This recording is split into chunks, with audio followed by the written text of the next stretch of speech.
Bom, então bom dia a todos, a nossa palestra de sábado, muito bom ver todo mundo aqui. Que bom que nós estamos reunidos, já quero começar agradecendo a Nazaré por estar aqui conosco, né? A gente estava falando agora separados, mas juntos, né? Ela lá no Brasil, alguns de nós aqui em Porto, então muito obrigada, Nazaré, pelo seu tempo, a gente sabe que é uma coisa que nós agradecemos muito e com o coração cheio de gratidão mesmo, né? Porque a gente sabe que a vida é corrida, a gente tem muitas obrigações, muitas assistências, então a gente fica muito feliz que você está aqui com a gente.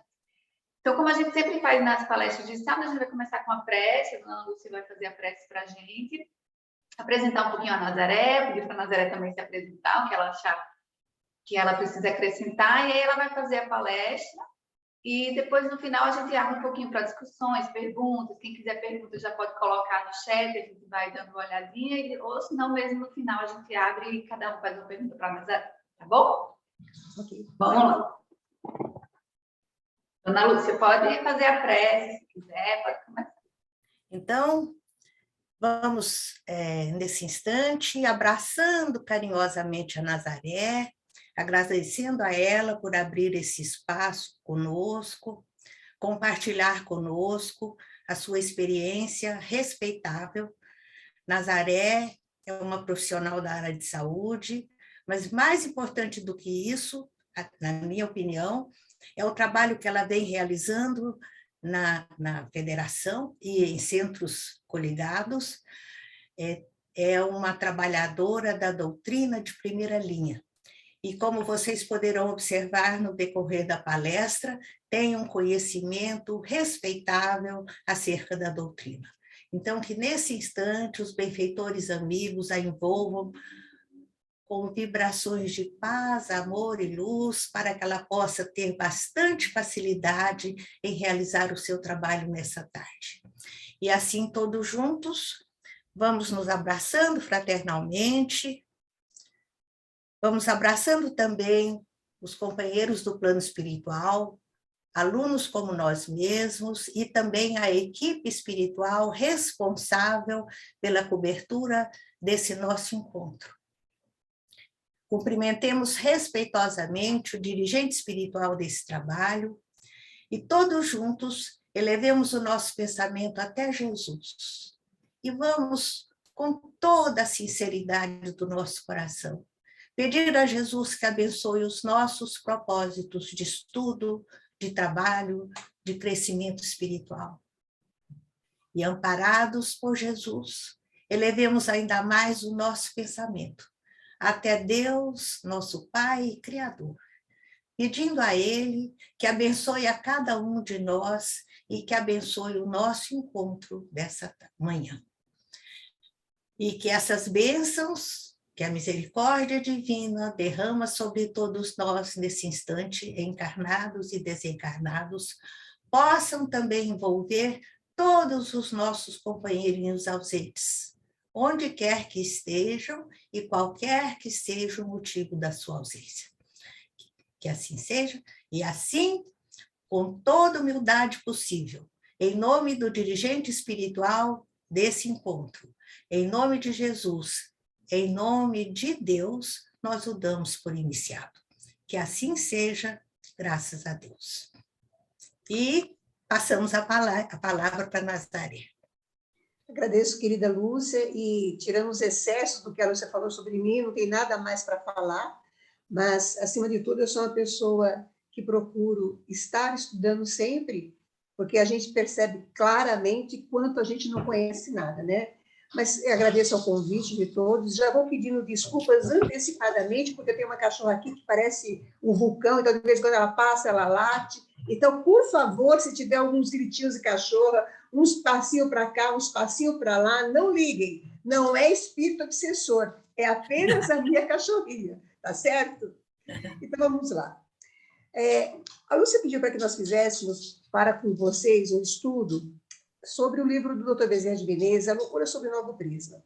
É um livro que foi escrito por muito tempo, mais de 20 anos ele escreveu esse livro. Era uma tese, na verdade, que ele estava defendendo, uma tese que fala sobre a loucura cerebral e a loucura causada por um espírito obsessor.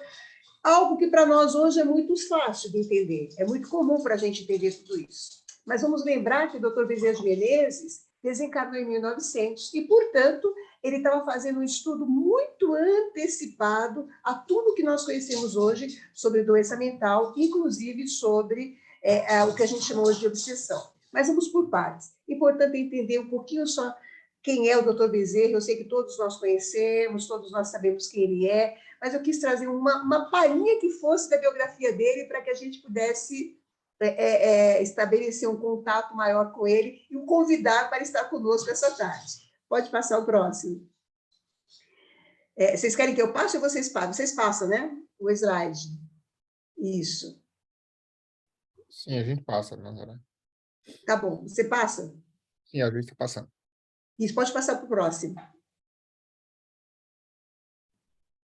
Isso. Olha, esse estudo do Dr. Bezerra de Menezes é fundamental para que nós entendamos quem ele era. Nós temos uma ideia errada do Dr. Bezerra. Às vezes a gente pensa que o Dr. Bezerra é apenas esse médico, apenas do nosso ponto de vista pequeno, eu quero dizer, sabe? Esse médico dos pobres, esse médico que só cuidou dos pobres, esse médico que não teve uma outra vivência, mas o Dr. Bezerra era um político de mão cheia, um homem capaz de trabalhar com várias vertentes de pensamentos diferentes, um grande filósofo e um cientista que, para nós, até hoje, nos chama a atenção. Em uma época em que não havia os recursos que temos, as possibilidades de estudar as coisas como nós possuímos, que para nós é muito mais fácil hoje fazer pesquisas, inclusive científicas, do que a época do Dr. Bezerra de Menezes, e ele era assim infatigável no que ele fazia, né? Então, aqui está pequenas informações que eu não lerei, porque eu acho que depois vocês podem ver à vontade, e vamos para o próximo empreendimento, aí, o próximo slide, porque eu acho que vai entrar direto no que eu quero falar sobre ele. Ele foi alguém que esteve na Sociedade de Geografia de Lisboa, na Sociedade Auxiliadora da Indústria Nacional, na Sociedade Físico-Química, e, acima de tudo, ele era alguém que se portava com o que acontecia na sociedade. O Dr. Bezerra tem grandes estudos, existem hoje novas pesquisas sobre a vida dele, inclusive na Biblioteca Nacional, que conta os trabalhos que ele executou em benefício do povo, especialmente daqueles mais carentes, que destoa muito daquela figura que nós temos, aquela figura que era apenas voltada para a saúde humana. Ele via a saúde pública como uma necessidade. Todos os seus trabalhos como político, as suas críticas nos jornais, com o pseudônimo de Matos especialmente, falavam de uma mudança que ele queria que tivesse no nosso país, já naquela época, percebendo as diferenças que havia entre ricos e pobres, mas especialmente para acolher aqueles que fossem marginalizados da vida. Então, ele é aquele que é procurado pelos seus companheiros, inclusive companheiros do jornal, companheiros do Reformador, que começava a ter os seus primeiros passos, como uma pessoa ética, uma pessoa que conhecia o que fazia, que era capaz de postular de uma forma muito consciente da região que estava, qualquer situação que acontecesse no país. Ele era alguém do seu tempo, permeado por todos os conhecimentos do seu tempo, mas alguém além do seu tempo, porque ele já trazia informações espirituais que hoje, quando nós começamos a estudar a biografia do Dr. Bezerra, nós percebemos como ele já era um espírito de escola. Falava com uma proficiência de todos os iluministas que nós conhecemos, fazia retrospectivas científicas para comprovar os seus pontos de vista, portanto, ele era uma pessoa benquista em todos os meios sociais, não só do espírita propriamente dito. Por favor, pode passar o próximo.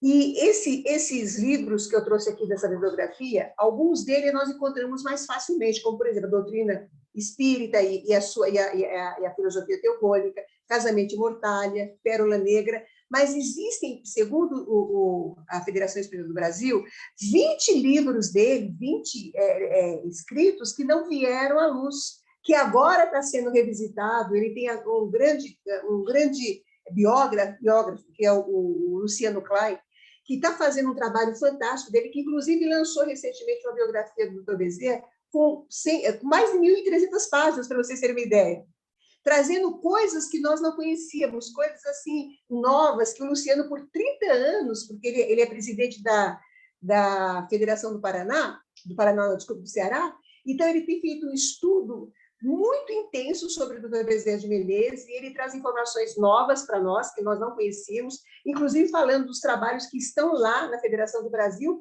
e que agora vão chegar para nós. Então, só para a gente ter uma ideia de quem é esse homem. E aí, pode passar para o próximo, se quiser. A obra em si fala para nós desta busca que o Dr. Bezerra faz em prol de uma saúde, da saúde do seu filho. Ele desencarna em 1900, mas como nós dissemos antes, 20 anos, mais ou menos, ou um pouco mais, segundo o Luciano Klein, ele passou estudando a questão da obsessão e da loucura para nos trazer isso. Pode passar o próximo, querido. Então, quem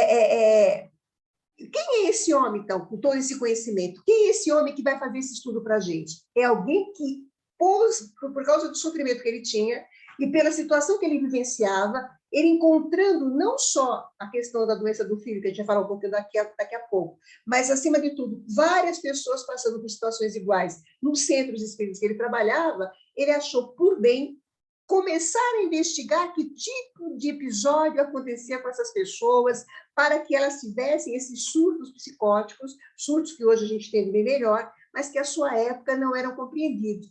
E ele vai diferenciar justamente porque ele vê a necessidade de compreender, a ciência compreender que existem os loucos por condições mentais, que de fato necessitam, às vezes, ser internalizados, precisam de um conhecimento, de uma aceitação médica maior, mas também existem outras loucuras, que é o caso que ele vai defender nessa tese, que advém de outro tipo de situação, como é o caso da obsessão, e que, portanto, passado esse cuidado, cuidando dessa pessoa, fazendo um trabalho com ela deixará de ser louca, como nós entendemos, embora possa ter contraído algum problema orgânico devido à incidência dessa situação. O próximo, por favor.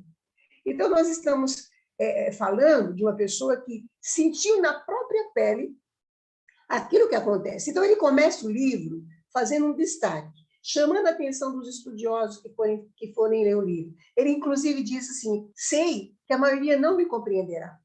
Sei que a maioria não prestará atenção, porque achará, inclusive, uma loucura o que eu estou escrevendo.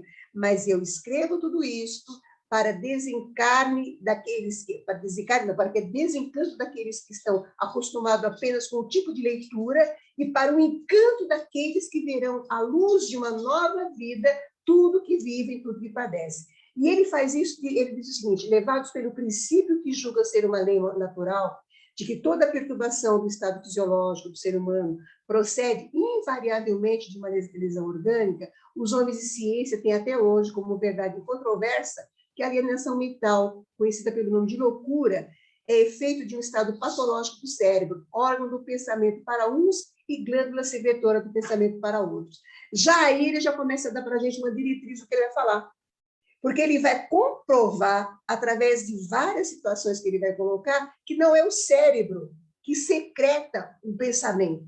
Porque o pensamento, ele dirá depois, não é uma secreção, como, por exemplo, o sangue ou a bílis pode ser.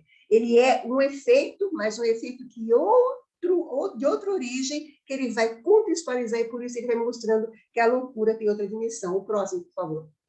E é nesse pensamento que o Dr. Bezerra vai construindo a sua história, vai construindo a história do livro.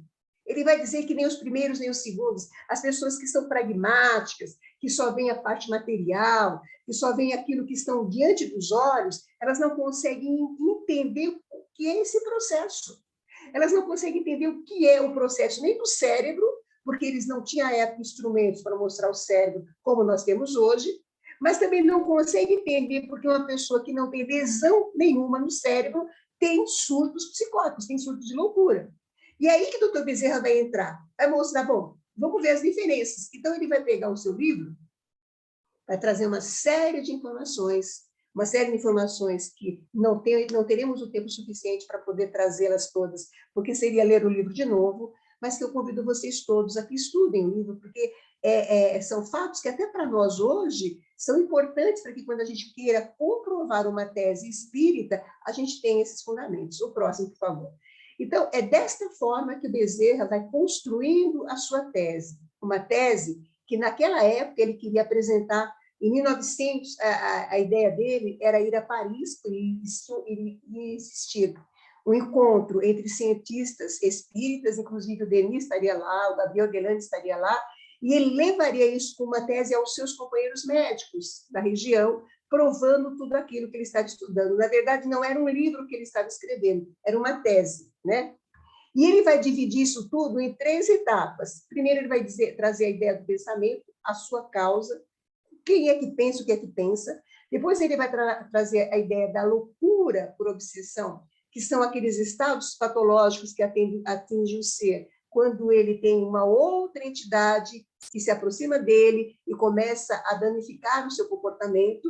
E, por fim, ele vai fazer uma espécie assim, de analogia do que deve e pode ser feito, tanto em um caso como no outro, nos mostrando a diferença. Coisa que hoje nós estudamos dentro da doutrina, e talvez vocês aí também, e vemos como é difícil a gente compreender a diferença de uma coisa para outra. Não sei se vocês têm condições de analisar isso, mas aqui em São Paulo, por exemplo, nós temos feito encontros que falam dessas doenças que a gente chama as doenças mentais, e como é difícil caracterizar a doença mental e separá-la de uma sintonia espiritual que provoca essa doença mental. Se para nós ainda é difícil isso hoje, você imagina como era difícil a época do Dr. Bezerra, né? O próximo, por favor.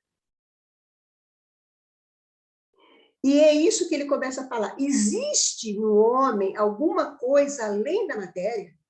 Porque se existe alguma coisa além da matéria, se provado está que podem existir outras mentes que se aproximam da gente, outra espécie de vibração que se aproxima da gente, outra espécie de acompanhamento além do nosso mesmo. Mas se a ciência provar que o homem é tão somente a parte física, então não adiantaria nem seguir adiante no estudo do livro, ele diz.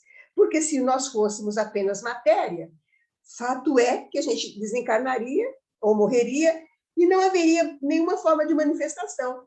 E mesmo quando nós estivéssemos, por exemplo, diante de uma anestesia ou no sonambulismo, nós não poderíamos nos expressar, porque se a carne, que é e seria, do ponto de vista científico, apenas aquilo que existe, como é que uma outra substância, digamos assim, desconhecida, manifestaria o pensamento inteligente se aquela carne, aquele corpo está adormecido ou magnetizado, e de forma que, se existe uma inteligência que se apresenta nesse momento, uma inteligência que vai dar a sua palavra, mesmo quando a pessoa está adormecida por uma anestesia ou magnetizada, que nem o sonâmbulo, é porque não é a matéria que fala, não é a matéria que pensa, embora ela utilize os órgãos da matéria. Então, ele vai dizer, o pensamento é pura função da alma ou espírito, e, portanto, que suas perturbações em tese não dependem da visão do cérebro, embora possa elas concorrer para o caso, pela razão de ser o cérebro um instrumento das manifestações dos produtos da faculdade pensante. Então, nós hoje sabemos isso. O nosso cérebro não é o produtor dos pensamentos. O nosso cérebro, ele pode, sim, fazer a manifestação inteligente, mas não é o cérebro que pensa. E essa vai ser a grande tese de Bezerra nesse livro. O próximo. Por favor. A loucura perfeitamente caracterizada pode se dar a si mesma em larga escala sem a mínima lesão cerebral, o que prova que o cérebro não é o órgão do pensamento, e menos que tudo, seu gerador ou secretor. E prova mais que, assim como o mau estado do instrumento de transmissão determina o que se chama alienação mental, embora em um estado ache a fonte do pensamento, assim por igual, o mau estado desta determina a alienação, embora são um instrumento da transmissão. E aí que fundamenta-se o trabalho do Dr. Bezerra de Menezes, porque, como nós sabemos, esse trabalho parte de uma situação física que ele vivenciou. Ele tinha 2 filhos com a primeira esposa, que faleceu, depois ele se casou com a irmã dela, e um desses garotos, ele começa a sofrer uma mudança de comportamento que chama a atenção do Dr. Bezerra de Menezes. E quando ele está nesses surtos, né, ele não reconhece o pai, ele não reconhece quem é, ele tem atitudes agressivas, atitudes que o doutor Bezerra, conhecendo, sabia que ele era incapaz de fazer. E o doutor Bezerra começa a estudar a doença física do filho e não descobre no menino a condição orgânica que daria a esse garoto, esse jovem, né, porque ele tinha na época 20 anos, mais ou menos, essa mudança de comportamento. Ele não encontra razões cerebrais no filho, o filho que é o Adolfo Júnior. E assim, ele leva vários médicos, inclusive, o filho dele. Ele leva vários médicos, mas todos os médicos são incisivos em dizer que se trata de loucura e que o doutor Bezerra deveria, sim, internar o seu filho. Vamos lembrar que, à época, todos aqueles que apresentassem alguma dificuldade, principalmente cerebral, eles tinham internamento compulsório. Basicamente, ninguém era tratado em casa. E mesmo sendo o doutor Bezerra de Menezes um médico, os amigos o aconselham a que ele interne o filho dele, porque senão o resto da família correria perigos. E o doutor Bezerra, então, faz isso, e ele próprio vai sofrer esse impacto, né? Porque você imagina, ele como médico não tinha condições de cuidar do filho dele, ele como médico não entendia o que estava acontecendo, porque no começo da doença do filho dele, ele ainda não tinha todas as comprovações sobre o caso das obsessões, e é justamente o filho dele que vai ativar no doutor Bezerra essa vontade de conhecer mais, de saber o que é loucura, o que é o pensamento, como é que se processa a indução do pensamento por espíritos outros, o que leva alguém a ter uma danificação cerebral e outros não, e é a partir do filho dele, que talvez tenha até vindo com essa possibilidade para chamar a sua atenção, ele vai mergulhar profundamente nos estados espirituais, fazendo experiências com seus grupos, e, a partir daí, então, ele vai começar a formar esta tese que se transformará no livro que a gente viu até agora. O próximo, por favor. E a loucura, ela provoca realmente uma mudança na condição cerebral, certo?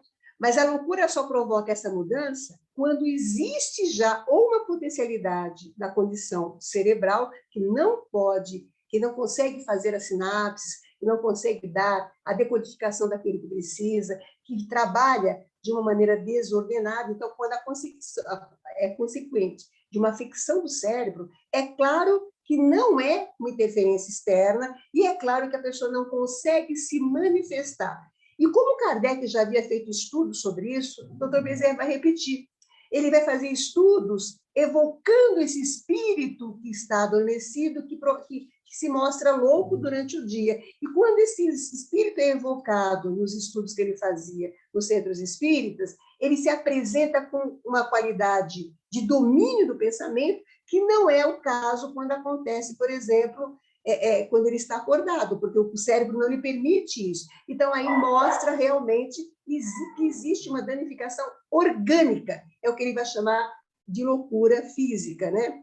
E existem outros casos que, quando ele chama a atenção do espírito, quem se apresenta são espíritos terceiros, que mostra que aquela pessoa ela não tem ainda instalado uma loucura física, mas ela tem alguém que está interferindo na onda mental daquela pessoa, e aí vai se apresentar a chamada obsessão. Já viram que começou a loucura aqui do cachorro? Já viu que começou a brincadeira delas. Podemos ir em frente, então. E o que é interessante, meus queridos, é ver a separação que ele faz da loucura propriamente científica, daquela que a gente vai considerar a loucura obsessiva. Eu sei que hoje, a gente, à luz da doutrina espírita, estudando tudo que a gente estuda, isso parece uma coisa bem banalizada. Todos nós sabemos isso. Todos nós sabemos que é possível uma interferência externa provocar uma lesão. Todos nós sabemos que uma mudança de comportamento ou tem uma razão cerebral, alguma substância que esteja faltando no corpo da pessoa, alguma mudança que ela teve na sua vida e provocou uma depressão, e aí ela vai aceitando determinadas situações físicas ao ponto de ficar doente, ou é alguma coisa externa. Mas mesmo para a ciência de hoje, se não tivermos, se acontecer, por exemplo, nós conhecemos alguém que esteja com essas dificuldades físicas, se nós a levarmos a um cientista que seja somente um cientista pragmático, muito conhecimento, mas que tenha um viés apenas na parte física, ele não vai olhar aquela situação do ponto de vista espiritual, evidentemente. Ele vai olhar apenas do ponto de vista científico. Ele vai olhar aquela pessoa como uma pessoa depressiva, uma pessoa com paranoia, uma pessoa com algum tipo de distúrbio que ele vai tentar descobrir, mas em momento nenhum vai passar na cabeça desse profissional que pode ser uma coisa diferente. Porém, quando nós estamos estudando a doutrina dos espíritos, a gente conhece muito bem casos de pessoas que, mesmo com dificuldade física, elas conseguiam se comunicar de uma forma muito tranquila. E o doutor Bezerra fala que hoje nós precisaríamos entender melhor tudo isso, porque se a ciência conhece a parte física, por que nós também, espíritas, não podemos conhecer muito melhor essa parte científica para quando acolhermos uma pessoa na nossa casa, não é que nós vamos fazer diagnósticos, mas a gente pelo menos, ajudar essa pessoa a continuar com a assistência espiritual, mas também ir a um médico, um cientista, um psicólogo, um psiquiatra, que vai ajudá-la a entender tudo isso. Mas, na época, a gente vai entender que não existiam os exames neurológicos, não existia, a psiquiatria não era uma coisa como nós a conhecemos hoje, psicólogos ainda não era uma coisa comum, e nem mesmo a doença mental era estudada com o viés que é estudado hoje. Portanto, não havia essa informação. Daí ele fala que, quando apresenta-se um caso que é só físico, é uma condição científica que ele vai chamar de loucura científica. O próximo, por favor. E, em contraposição aí ao outro, ele vai chamar de loucura por obsessão. Por quê? Porque é a interferência de um ser externo que vai provocar naquela pessoa uma mudança nas suas condições inteligentes, ao ponto dessa pessoa não conseguir se manifestar ou se manifestar de uma maneira totalmente diferente da que ele está acostumado. O próximo, por favor. E isso vai, como eu disse antes, vai contextualizando essa ideia que ele trouxe no primeiro capítulo. Existe, sim, no homem alguma coisa além da carne.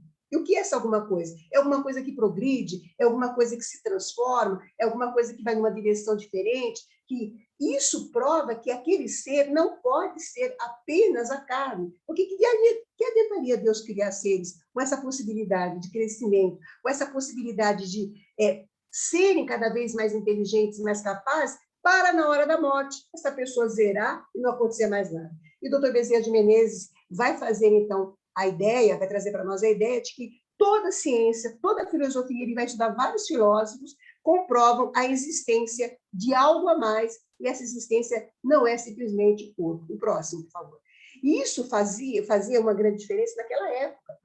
Porque como é que a gente ia entender, e a gente hoje ainda pensa sobre isso, como é que eles conseguiam entender o ser imortal que nós entendemos hoje? Pode colocar o próximo. Como é que eles conseguiam entender que existia essa fagulha em nós? A própria ideia de vidas passadas, que hoje para nós é tão comum, para eles não era na época, né? Mas o Dr. Bezerra fala que Platão já tinha essa intuição natural, que os filósofos antigos já tinham essa vocação para entender que existia alguma coisa a mais, que eles percebiam num ser inteligente muito mais brilho do que a carne lhe podia dar. E, o próximo, por favor, e Platão vai trazer uma ideia que, para nós, no Espiritismo, é importante, quer dizer que recordar é aprender. Você só pode aprender alguma coisa que você recorda porque você já viveu antes.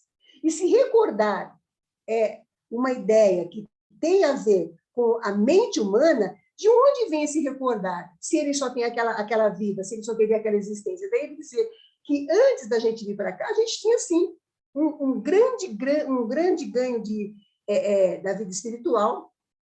Nós aprendemos com outros, e quando a gente vem para cá, na nossa existência atual, a gente vai lembrando daquilo que a gente já conhece. Talvez por isso as pessoas sejam até mais inteligentes do que eram na época da gente, como eu estava comentando com a Lúcia agora. Porque você já passou por um processo diferenciado, os mecanismos de aprendizado lá já são muito mais avançados do que no que nós temos agora. Por isso, uma criança, quando nasce, por exemplo, é fácil você dar para ela um computador, um laptop, que ela vai trabalhar rapidamente, diferentemente de um idoso, que tem mais dificuldade para trabalhar isso. Por quê? Porque aquela criança, provavelmente, como ela é uma pessoa mais jovem, ela tem um conhecimento muito maior sobre toda essa tecnologia que, para aquele idoso, ainda é uma coisa que ele não conhece, porque ele não passou por esse processo anterior. O próximo, por favor. E isso vai configurar a ideia de Bezerra, de que existe alguma coisa além da gente. E que isso é importante, porque se nós não tivéssemos a memória, se nós não lembrássemos do que aconteceu conosco, se quando nós passássemos por um processo qualquer, a gente esquecesse, daí a gente tivesse começado do zero, então aí poderia se dizer que era só o corpo físico.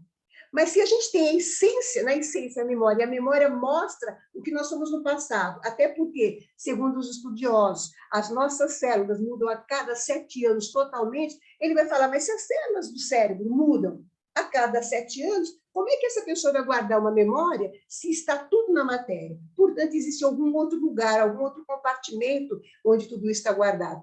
Todo esse embasamento que Bezerra está fazendo, e é muito bonito ver o trabalho que ele vai fazendo, discorrendo sobre os pensamentos antagônicos, fazendo um confronto dessas imagens, para chegar aonde ele deseja, que era mostrar a interferência no ser espiritual e a existência desse ser espiritual. O próximo, por favor. As provas diretas da existência no homem, de um princípio distinto do corpo, podem ser divididas em 2 ordens, as que resultam da dedução e as que afetam o sentido. Então, ele vai falar que a dedução é lógica, pode passar para o próximo, que é justamente o que a gente já comentou agora. Se uma pessoa está no processo de emancipação da alma, que a gente chamaria hoje, através, por exemplo, de um sonambulismo ou hipnotismo, ou, segundo Bezerra, até mesmo por uma anestesia, se essa pessoa consegue falar do que aconteceu, como muitos falavam à época, ele estava lá passando por uma cirurgia, e quando ele retorna dessa cirurgia, ele falava para Bezerra, ou falava para as pessoas que perguntavam o que tinha acontecido, que tinha estado lá presente na cirurgia dele, como hoje a gente tem os chamados EQMs, né? Mas ali no processo da anestesia, isso era comum naquela época. Ele fala, como é que essa pessoa se lembra do que aconteceu? Como é que ela viu o que aconteceu? Como é que ela sabe quem é que participou da cirurgia dela? Como é que ela lembra de pessoas? Existe até um caso que ele relata de uma senhora que, enquanto estava numa anestesia com o seu médico, passando por uma cirurgia de retirada de um CA, ela vai até a casa da sua irmã, ela vê o que está acontecendo na casa da irmã dela e relata isso para o médico no retorno. E o médico, assim, acha que aquilo é um devaneio da cabeça dela. No entanto, depois, curioso, ele pergunta para a moça, para a senhora que foi buscá-la, que é a irmã dela, o que tinha acontecido em tal data, em tal momento. E ela vai relatar exatamente as memórias que aquela senhora, durante a cirurgia, obteve. Mas como é que ela poderia obter tudo isso se ela estava sob efeito anestésico, ali o corpo dela estava deitado? Aonde ela descobriu tudo isso? E aí o que o doutor Bezerra fala, certamente ela foi até lá, em desdobramento, porque a irmã estava precisando dela, e ela voltou com essas memórias, o que comprova, e o que ele chama de certeza disso, absoluta certeza de que o espírito pode se deslocar independente do corpo, e, portanto, ele não é o corpo físico. Mais um, por favor. Então, a partir daí, a partir da ideia de que existe um ser espiritual em nós, que nós não somos apenas carne, que nós somos alguém que podemos ter um entrelaçamento de ideias com outras pessoas, que nós podemos ser, sim, criaturas que podemos nos deslocar, inclusive, no tempo, visitando pessoas, que podemos ir aonde nós necessitarmos, começa a configurar a ideia de que Bezerra trazia.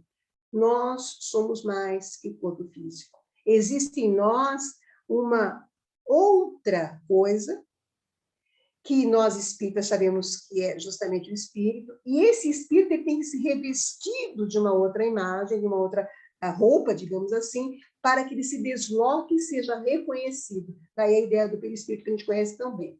Mas como falar disto a pessoas que não entendiam? Daí o doutor Bezerra vai trazer todo um leque de cientistas, como Crookes, por exemplo, com a sua Kate King, vai mostrar o que é materialização, vai mostrar como o espírito pode se apresentar através de um médium e através de si mesmo. Ele se exterioriza, e nessa exteriorização ele pode responder perguntas, enquanto o seu médium, que era o caso da Kate King, está ali, né? Kate tinha essa condição de fazer isso. E ele vai pegar vários e vários estudos da época, que eram estudos muito maiores que nós temos hoje, sobre efeitos físicos, sobre a aparição de mortos, sobre pessoas que conseguiam ver duplos espirituais para demonstrar tudo isso. Então, ele vai falar, nossos pensamentos, nossos sentimentos, nossas ações tomarão bem diferente orientação conforme for ela resolvida, ou seja, existe ou não existe alguma coisa além dela. Se a gente resolver que tem, ok. Se não, a gente para por aqui o estudo. Próximo, por favor. O pensamento é atributo característico do ser espiritual. É matéria mental, como a gente aprende com o André Luiz. Compõe um mar de energias, compõe imagens, compõe tudo que a gente é. E não pode ser instrumento apenas do cérebro, tem que ter alguma coisa a mais, tem que ter algo acima dela, acima do corpo físico, acima do cérebro, que decodifica essas imagens. Portanto, não é o cérebro que vai segregar o pensamento, ou seja, o pensamento não é uma matéria do cérebro segregada pelo próprio cérebro. É, sim, uma matéria mental, mas trabalhada por uma inteligência, e essa inteligência é o ser que conduz aquele corpo físico, é o ser que está dominando aquela inteligência e que se manifesta, aí sim, pelo órgão da matéria. Da mesma forma como o olho se manifesta através da nossa visão, mas quem decodifica a visão são os campos de cerebrais que nós temos hoje, tão bem trabalhados pelos oftalmologistas. E ele vai dizer isso, seria loucura pensar que o pensamento é que nem a bilis do fígado. Porque se fosse assim, a criatura não poderia se manifestar quando, como a gente prova, o cérebro está com alguma danificação, embora ele não consiga falar de uma forma coerente. O próximo, por favor. O cérebro influi sobre a faculdade pensante como o olho sobre o ver e o ouvido sobre o ouvido. É um espelho onde se refletem as impressões externas, que a alma toma conhecimento delas, mas não é essencial.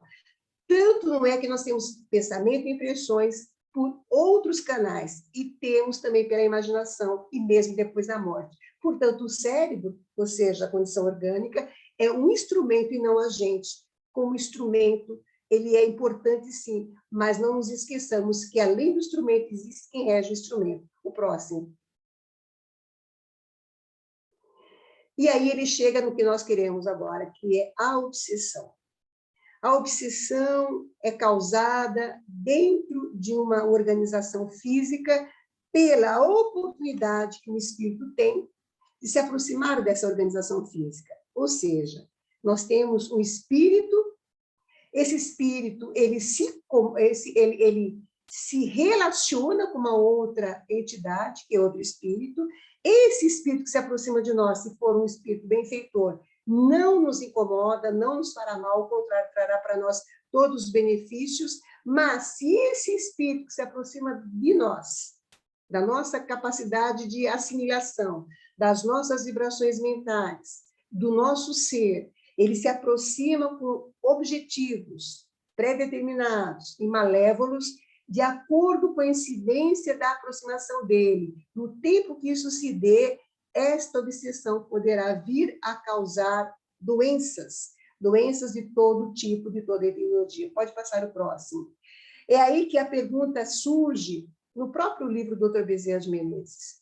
A obsessão é apenas algo que nos atormenta ou também é uma oportunidade para que a nossa alma cresça e se redimensione? O filho dele, como nós dissemos, estava passando por esse processo obsessivo quando ele começou esses estudos. E quando o Dr. Bezerra de Menezes vai admitindo cada vez mais a ideia de que não é uma organização fisiológica do filho dele que está adoentada, mas uma organização espiritual que está adoentada, ele então vai buscar a ajuda dos seus companheiros, que vão evocar o espírito que, à época, estava perseguindo seu filho. E esse espírito se apresentará ao Dr. Bezerra de Menezes e fará muitas conversas com ele, demonstrando que já conhecia tanto a Bezerra quanto ao filho. E que o filho e o Dr. Bezerra de Menezes também, em uma vida passada, foram pessoas que provocaram a ele muitas dores. Inclusive, o filho do Dr. Bezerra chegou a colocá-lo em uma masmorra, uma situação em que ele ficou prisioneiro. A família desse senhor também ficou prisioneira e todos morreram ali, sem a ajuda, sem auxílio E esse espírito, quando morreu, ele jurou vingar-se, especialmente do filho do Dr. Bezerra de Menezes e também de Bezerra. Quando ele, na erraticidade, já depois de muito tempo, ele conseguiu localizar a Dr. Bezerra de Menezes e o seu filho Adolfo, ele se aproxima do Dr. Bezerra de Menezes.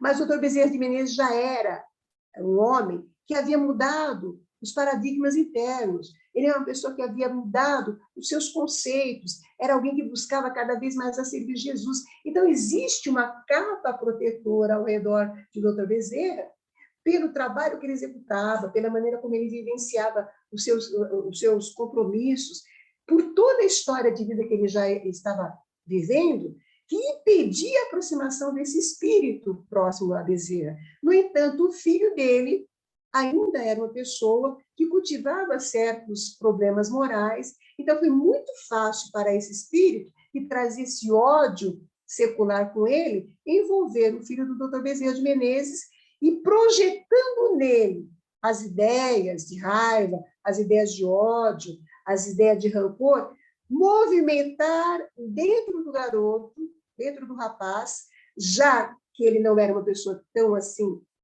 mudada moralmente, toda uma energia negativa que ele também cultivava. E ele se transformava, cada vez que esse espírito se aproximava do Adolfo Júnior, ele se transformava numa pessoa totalmente diferente. Quando o espírito se afastava, ele voltava a ser quem ele era, e ele dizia ao pai: eu não sei o que acontece comigo. Eu não sei como eu passo por isso. Eu simplesmente vejo que uma nuvem se apresenta diante de mim e, a partir daí, eu começo a ter ações, fazer coisas que eu não quero fazer. E quando eu acordo, eu vejo que todos vocês estão perturbados. Então, eu não sei o que está acontecendo. É esta dor, é este sofrimento que fará com que o Dr. Bezerra mergulhe cada vez mais nos estudos da obsessão. O que faria qualquer pai, o que faria qualquer mãe, quando visse um filho doente, procuraria ajuda. E o Bezerra vai buscar essa ajuda através de todos os canais que ele conhece, tanto o científico quanto o espiritual. O próximo, por favor. Então, o que é obsessão, né, gente? O que é a obsessão para nós hoje? E por que a gente adoece da obsessão? A resposta é dada tranquilamente. Kardec fala que, do mesmo modo que as doenças resultam das imperfeições físicas, que tornam o corpo acessível às perniciosas influências exteriores, a obsessão é sempre o resultado de uma imperfeição moral que dá acesso a um espírito moral. Próximo, por favor. E a gente adoece justamente porque o nosso comportamento ele está adoentado. E quem é esse obsessor que se aproxima de mim? Quem é esse obsessor que se aproxima daquele que ele pode atanasar de alguma forma? É sempre alguém que nos importuna, é sempre alguém que chega até nós nos convidando a uma retificação, é sempre alguém que vai chegar para nós e vai fazer com que nós entremos em contato com as nossas lembranças, com quem fomos, com quem somos. Eles acionam determinadas condições da gente para que nós entremos em sintonia fluídica com eles, e isso só pode ocorrer porque nós aceitamos essa presença é vista por nós, a princípio, como pensamentos que não são tão estranhos, mas à medida que ela vai entrando na nossa psique, ela vai cada vez mais sendo insidiosa, e aí a gente vai ter os 3 graus de obsessão que a gente conhece. Mas por que ele se aproxima de nós? Porque em outras épocas nós já também perturbamos esse ser. Geralmente o obsessor pertinaz é um espírito a quem nós devemos muito. A gente tem sempre a ideia de que a vítima é que merece mais ajuda. No entanto, a gente vai aprendendo que tanto um quanto o outro merecem ser auxiliados, e é esse o trabalho que se faz num trabalho de desobsessão dentro do Centro Espírita, quando acolhemos as 2 figuras para cuidar tanto do encarnado quanto do desencarnado. O próximo, por favor. Essa visão que nós temos hoje, que é trazida pelo Espiritismo, não era uma visão comum à época, como não é agora, até agora conhecido. A gente ainda não compreendeu todo um processo de aproximação dos espíritos a nós. Pode passar o próximo. Nós não entendemos como é que é possível criaturas mudarem tanto o seu comportamento. Criaturas que nós conhecemos, às vezes, gentis, amorosas, às vezes a gente vê nos noticiários. Alguém que se descobriu que cometeu um crime atroz. E aí a pessoa fala, nossa, mas não é possível. Ele era nosso vizinho, ele era uma pessoa maravilhosa, ele nunca ele sempre cumprimentava a gente, era uma pessoa gentil até com as plantas, com os animais. Não dá para entender o que aconteceu, o que aconteceu com essa pessoa. E aí, nós vamos aprender com Aulos o seguinte, que é nas esferas mais baixas da nossa animalidade, que se encontram ainda gravados conosco, na nossa consciência, toda uma série de situações que nós vivenciamos. E aqueles impulsos inferiores, eles são ativados, porque o espírito que está ao nosso redor, com esse processo de tentar, digamos assim, ser absorvido por nós, ele conhece os meandros da nossa consciência, ele conhece aquilo que a gente está pensando muitas vezes e que nós já fizemos no passado, ele aciona esses canais, e esses canais sendo acionados, eles vão fazendo com que desperte em nós uma inferioridade moral que a maioria pensa que já não tem mais, porque nós desconhecemos quem somos. Nós não percebemos que nossos comportamentos, às vezes, quando estamos sozinhos, ou quando a gente tem um comportamento negativo, que tem um resvalo moral, como chamaria o Dr. Bezerra de Menezes, como eles estão anotados e vistos pelas pessoas que estão ao nosso redor, invisíveis aos nossos olhos. Podemos ter uma conduta fantástica diante das outras pessoas, mas será que nós somos tudo isso mesmo? Será que nós não pensamos em trair nossa esposa, que nós não pensamos nos ganhos fáceis, materiais, que nós não temos um ódio guardado no nosso coração, que nós não temos um sentimento de inferioridade, tudo aquilo que remete à mudança de comportamento que a gente tenta anular sem realmente reconhecer. É o que a Joana de Ângeles chamaria das sombras que a gente carrega. E nós carregamos muitas sombras. A gente carrega muita coisa com a gente que a gente não quer enfrentar. Muitos sentimentos hostis à vida, sentimentos de perdas, fracassos, todos esses sentimentos que a gente carrega conosco, que a gente guarda naquelas gavetinhas da nossa memória. E aí, mais uma vez, provando que a memória é atributo do espírito, a gente guarda naquelas gavetinhas, a gente fecha aquelas gavetas e a gente não quer limpar. Era como se a gente pegasse o nosso armário de casa e a gente, vou limpar as gavetas. Mas você fala assim, mas essa gaveta aqui eu não vou limpar, e essa gaveta eu não vou limpar. Então, você fecha aquela gaveta com tudo que está lá dentro. Mas um dia, em algum momento, algum descuido, você abre aquela gaveta e você começa a ver recordações que ali estava, que você não se lembra mais. Atitudes que você fez, coisas que você deixou guardado negativamente em você, e aquilo traz de novo aquela lembrança, aquelas recordações, que, claro, devem ser trabalhadas, porque a gente nem limpa as gavetinhas, mas se a gente começa a se deixar penetrar por aquelas energias negativas, daquelas lembranças difíceis, daqueles comportamentos que podem ter sido até criminosos, nós somos, de novo, envolvidos por uma energia, e essa energia negativa vai, sim, despertar naqueles que estão ao nosso redor também motivos para perseguição e motivos para nos deixarem em situações difíceis. O próximo, por favor. Então, a obsessão, ela é, sim, uma situação complicada para os encarnados, mas ela é também um processo de cura para nós quando nós entendemos o que ela nos traz, o que ela nos revela. Somente sofremos processos obsessivos quando o nosso interior está desequilibrado, quando em nós existe alguma coisa que vai ser fixada na mente de outro espírito e, a partir daí, ele vai controlar a nossa conduta. Pode passar o próximo. Por isso, existem níveis diferentes de obsessão. A obsessão simples, como a gente estuda com o André Luiz especialmente, é a aproximação de pensamentos diferentes do nosso. Sentimentos que chegam, emoções, mal-estar. Às vezes nós vemos uma pessoa e nós não gostamos daquela pessoa e a gente começa a irradiar um sentimento negativo. São mudanças comportamentais simples. Você levanta de manhã e você começa a ficar mal-humorado, começa a ficar chateado, porque o seu cachorro está latindo, porque o seu filho está passeando. Tudo aquilo que você nem daria valor no dia a dia, você começa a se irritar. É o vizinho que estacionou na vaga do seu carro, são as pessoas do seu trabalho que te irritam. Quando esses sentimentos, que parecem às vezes bobos, eles começam a se apresentar com mais incidência, mais vezes, o André Luiz fala, está na hora de você perceber que está sofrendo assédio espiritual. E é nesse momento que a criatura pode despertar o seu consciente para que ela possa resistir a essa aproximação. Como? Cada vez que surgir uma ideia negativa, cada vez que surgir um pensamento hostil, cada vez que ela tiver ímpetos de raiva, de rancor, se perguntar, por que eu estou sentindo isso?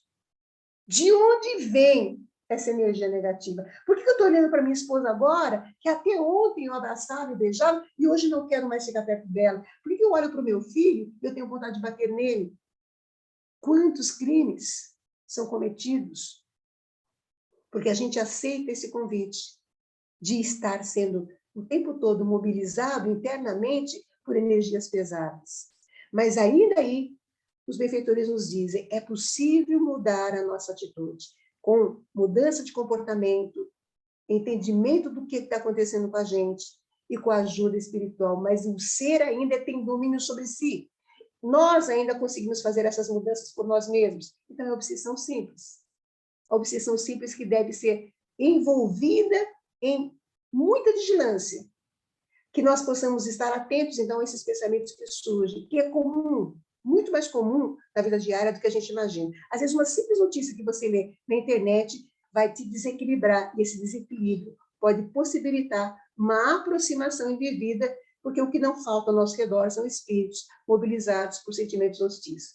Mais uma, por favor. E os transtornos, propriamente dito? Como é que a gente vai conseguir fazer essa diferenciação? Segundo os benfeitores, é muito difícil distinguir uma coisa da outra. O Manuel Filomeno de Miranda, que vocês devem conhecer, um espírito que traz sempre os seus livros através de Divaldo Pereira Franco, ele é unânime junto com Dias da Cruz, que é um grande trabalhador também, que está ali junto com Divaldo Pereira Franco, o doutor Bezerra de Menezes, a própria Joana de Ângeles. Eles falam, é muito difícil distinguir o que é uma situação puramente física, o que é uma situação espiritual, e se já não existem os dois. E os dois, tanto o Bezerra de Menezes quanto o Manuel Filomeno de Miranda, nos avisam, havendo uma interferência de ordem espiritual, viu-se que é uma obsessão, procure-se também a ajuda de um terapeuta, porque já pode estar havendo aí uma condição orgânica se instalando, porque na condição orgânica ela vai se deteriorando a condição cerebral ao ponto de levar essa pessoa para uma loucura que não se instalaria se essa pessoa tivesse cuidado do seu pensamento de uma forma sadia anteriormente. Mas como poucos de nós temos a percepção, a autopercepção do que estamos pensando verdadeiramente, do que estamos sentindo, quando se descobre, geralmente já está aí num estado mais avançado.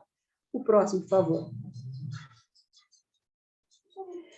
E a fascinação já é um processo muito mais doloroso. A obsessão por fascinação, ela é produzida por espíritos que se instalam com muito interesse em destruir o nosso convívio social, a nossa condição, que tem por interesse destruir a nós realmente. Mas eles são muito sutis, porque eles se instalam nos nossos canais de compreensão da vida. Eles se instalam no nosso canal de circulação, de emotividade e de sociedade.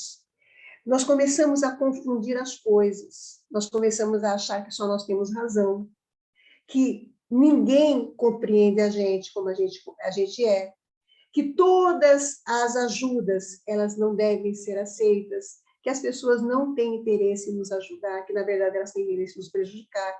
E o Dr. Bezerra fala que, nesse estabelecimento, desse contato pernicioso, o espírito fará de tudo para que a pessoa não procure ajuda, para que ela não aceite auxílio, especialmente auxílio espiritual. Porque ele sabe, o espírito, que se a pessoa buscar a ajuda certa, conseguirá sair desse fascínio. Mas, se ela aceita esse convívio, e normalmente eles conhecendo a vaidade da pessoa, o orgulho que ela carrega, os seus interesses pessoais, ela vai assolando esses apetites, essas tentações, ao ponto dessa pessoa ficar cega, dela não conseguir enxergar, dela não conseguir entender o que está ao seu redor. E como ela não consegue aceitar nenhum tipo de crítica, geralmente a pessoa orgulhosa, ela é muito fácil de ser conduzida para a fascinação, porque o orgulhoso, ele sempre acredita que tem a última palavra para dar. O orgulhoso, ele não aceita a crítica de jeito nenhum. O orgulhoso, ele acredita, assim, que todas as pessoas estão ali para servi-lo, e não que ele tem alguma coisa para aprender com a pessoa. Um orgulhoso é um déspota dentro do lar. É uma pessoa intransigente no trabalho. É uma pessoa difícil na sociedade. E essa pessoa, ela pode ser rapidamente conduzida a um processo de fascinação, porque é somente, como diz os espíritos que trabalham nessa linha, assolar aquilo. Eles falam que é muito fácil pegar o interesse principal na cabeça de uma pessoa. E quando esse interesse é negativo, aumenta-se o apetite dele. Vamos pegar o caso de uma pessoa que é vinculada ao vício do cigarro, por exemplo. O cigarro, ele pode ser uma coisa que aparentemente seja inócua, mas o cigarro, hoje, cada vez mais está voltando ao convívio dos jovens, as pessoas fumam cada vez mais. O cigarro, ele traz graves problemas orgânicos, que a pessoa não precisaria passar por ele. A pessoa não precisaria passar por um problema de efizema pulmonar, um problema na traqueia, nos pulmões, se ela parasse de fumar. Mas como ela tem um vício ali, esse vício ele é aumentado, a pessoa não consegue mais fumar 2 cigarros só, 3 cigarros, ela começa a fumar um maço por dia, 2 maços por dia, e esse apetite nessa pessoa é assolado porque eles vão colocar próximo à pessoa desencarnados que também têm o mesmo interesse em fumar um cigarro, que como não tem mais o corpo físico, eles não podem fumar aquele cigarro. Então, eles colocam do nosso lado aqueles espíritos que também têm o mesmo vício que a gente. Esse vício pode ser o cigarro, pode ser a bebida alcoólica, pode ser as drogas aditivas, pode ser o sexo, pode ser o que for. Eles aumentam o nosso apetite, eles deixam que a gente fique tomado por essa ideia. E quando nós estamos, aparentemente, vivendo um prazer, a gente não tem vontade nenhuma de sair desse prazer. E o apetite físico, ou seja, os nossos vícios físicos, eles são acionados justamente pelo prazer que a gente tem. Porque a droga causa um prazer momentâneo, o sexo causa um prazer momentâneo, o cigarro causa um prazer momentâneo, só que depois a gente precisa cada vez mais para manter aquele prazer que ele nos trouxe. Embora o sexo seja uma coisa excelente, maravilhosa, se é feito de uma forma desordenada e se é feito de uma maneira descuidada, pode trazer doenças, pode trazer situações que nós não queremos, como uma gravidez que nós não desejamos, pode trazer, inclusive, a AIDS, que não está acabada no planeta. Mas, se eu estou assolado por esse meu desejo sexual, eu vou me encontrar com parceiros de todos os tipos, com parceiras de todos os tipos, e não vou me preocupar, porque naquele momento que eu vou me envolver no encontro sexual, também estará comigo entidades que vivem esse mesmo prazer e que não possuem o corpo físico. Isso a gente fala de uma coisa que parece muito simples, mas é muito complexa. Porque quem se enredou nesse apetite, seja do vício do cigarro, da bebida alcoólica, das drogas aditivas, do sexo fácil, não percebe que está fascinado por si mesmo, pelo prazer que tem. E é claro que não vai aceitar ninguém lhe dizer, não, você não deveria fazer assim, você deveria parar de beber, você deveria parar de fumar, porque quanto mais ele receber críticas, mais ele acha que ele deve ir nessa direção. Então, ele fala que o processo por fascinação, e Kardec fala a mesma coisa, é um dos mais difíceis de serem vencidos, porque justamente trabalha com o prazer da criatura. O próximo.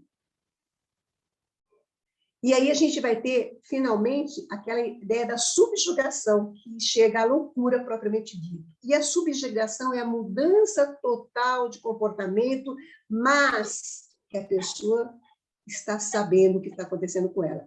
No caso do Dr. Bezerra de Menezes, ele conta que o filho, quando saía dos surtos de loucura que ele tinha, ele falava para o pai, eu não sei o que acontece comigo. Como nós dissemos, aquela nuvem se aproxima, eu mudo o meu jeito de ser, começo a falar coisas que eu não gostaria, começo a agredir você, mas eu não quero fazer isso.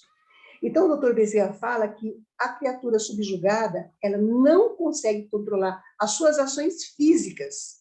A subjugação ela vai trabalhar principalmente no controle físico, enquanto que a fascinação trabalha na parte intelectual, na parte da inteligência que é danificada pela sua própria voracidade. A subjugação, embora ela também seja mental, ela vai incidir na atitude física, a ponto da pessoa, por exemplo, bater numa outra pessoa, matar a outra pessoa e não saber por que fez isso, e não conseguir parar. Kardec relata casos, por exemplo, de um jovem que ele, se apaixonando por uma moça, ele escrevia toneladas de versos na rua, papel, era ridículo aquilo. Ele sabia que era ridículo, mas ele não conseguia parar. Então, quando ele via aquela moça, ele se debruçava no chão e começava a escrever vários versos. Aquilo era uma subjugação física. E ele era obrigado a se ajoelhar perante a moça. Ele não queria aquilo, mas existia uma força que o dominava, porque a obsessão ela é um abraço, como se fosse uma coisa que se fecha em nós, um paletó que fica extremamente apertado, uma roupa de ferro que você não consegue sair dela. A aproximação de um benfeitor, por exemplo, é diferente. É um abraço suave, doce, convidativo. A obsessão não é algo que constringe também, ao ponto da pessoa tomar atitudes físicas que não deseja tomar, mas que ele não consegue evitar. E esse é o caso em que a mente sofre maior incidência e que pode gerar a loucura que ele chama de loucura obsessiva, que não é a loucura física, mas que, se continuar, gerará uma lesão cerebral ao ponto dessa pessoa também ficar com o seu cérebro danificado. O próximo, por favor. E aí, hoje, como é que a gente vê isso? De que maneira que a gente enxerga isso? É o doutor Bezerra que nos dá a ideia também. Existem os fatores externos e os fatores internos, e as influências psíquicas. Os fatores de fora de nós, é muito fácil, às vezes, a gente ver. São os problemas da família, são as situações desorganizadas na rua, é aquilo que a gente não quer que mude na política e não muda. Mas tem coisas que a gente já traz com a gente, que são as heranças, né? As nossas heranças atávicas, as questões que a gente guardou com a gente em outras épocas que a gente não resolveu, e às vezes até uma predisposição da hereditariedade, desculpe aí, uma predisposição genética, porque nas famílias em que já existem surtos psicóticos, surtos de depressão, surtos de doenças mentais, é muito mais fácil se instalar numa das outras das pessoas a mesma condição orgânica. Existe uma predisposição genética. Não que essa predisposição genética ela seja fatal, não é isso. Mas existe sim, e como a gente aprende na reencarnação, a gente vai escolher um círculo familiar que nos dê mais condição de exercitar aquilo que nós precisamos exercitar. É possível que nós reencarnemos em um grupo de pessoas com uma deficiência qualquer já, possibilitadora de uma doença mental. Existem os fatores que desorganizam a gente quando a gente está na vida diária, que são as perdas da pessoa querida, a sensação de mudança, que às vezes pode ser brutal. Por exemplo, você sair de um país para outro pode gerar uma descarga negativa de sentimentos que vai fazendo com que a criatura se sinta menor, presa no circuito que ela não quer, com profundos sentimentos de tristeza. Esses sentimentos, se eles forem cultivados, podem levar a uma depressão. Essa depressão, se não trabalhada, pode gerar um desconforto muito maior, inclusive um problema mais grave fisicamente, como a gente também sabe disso. E existem aqueles causados pela aproximação espiritual, que são realmente aquilo que é o foco do centro espírita, o próximo. E isso, qualquer médico pode ver? Não. O médico não pode ver. Mas existe uma possibilidade da gente ser auxiliado quando a gente vê tudo isso acontecendo. E ele dá aí o canal para nós. Conscientizar a pessoa que ele precisa de ajuda.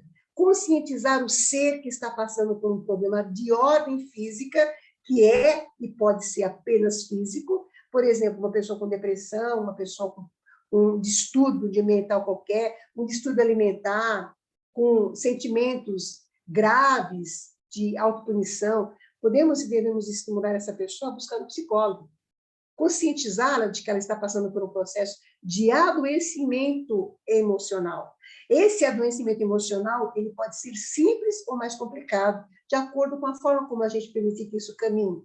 Mas que essa pessoa seja conscientizada, que ela possa ser levada a um psicólogo, que ela possa ser levada a um terapeuta cognitivo, que ela busque um neurologista para fazer um exame mais aprofundado, mas que ela entenda que ela necessita de auxílio. Aí está o primeiro processo. Se comprovar que existe uma causa orgânica para aquilo, uma situação de deficiência qualquer cerebral, da serotonina, noradrenalina, o que for, ali a ciência hoje já tem exames físicos que consegue detectar quando nós estamos com alguma deficiência orgânica que nos possibilita termos um problema de ordem emocional, que acontece muito simples. E aí eles vão fazer o quê? Vai passar um remédio para nós, vamos nos ajudar de alguma forma a estimular a nossa vida, e aquilo vai ter um processo natural na condição orgânica ao ponto de melhorarmos. Porém, se essa situação, ela mesmo constatada que é fisicamente, ela continua e a pessoa continua entrando nesse processo, apesar da medicação, apesar da ajuda que ela está precisando, ela precisa de uma reeducação na sua conduta. Não é mais apenas uma condição física, trata-se já de alguma coisa instalada dentro de si que ela necessita reabilitar-se e aí, a partir daí, mostrar que está com capacidade de curar. Neste momento da conscientização e da reeducação desse ser, pode ou não estar havendo uma interferência externa, mas se ela continuar com essa situação de desequilíbrio emocional, naturalmente se instalará também a presença de um obsessor, seja ele alguém que realmente faz parte da vida espiritual daquela pessoa, ou simplesmente alguém interessado em ver o circo pegar fogo, como a gente vê com tanta continuidade. E aí, a outra situação mais importante, evocar a ideia do evangelho dentro da pessoa, dentro da cabeça da pessoa. Seja o evangelho no lar, seja ir a um centro espírita, seja ir ao seu culto religioso, não importa qual seja. A evangelização, ela traz uma modificação das atitudes internas, dos hábitos, e é o mais poderoso auxiliar no tratamento de obsessões instaladas ou prestes a se instalar. E não é necessário que seja, meus queridos amigos, dentro de uma casa espírita, embora nós tenhamos toda a condição para isso.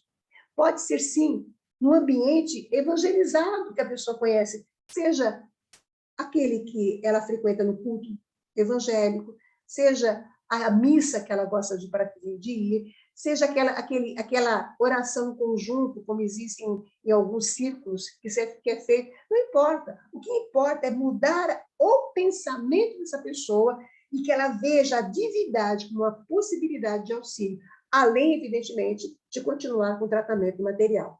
O próximo, por favor. E a casa espírita, ela tem para nós a grande ajuda, que é a desobsessão propriamente dita.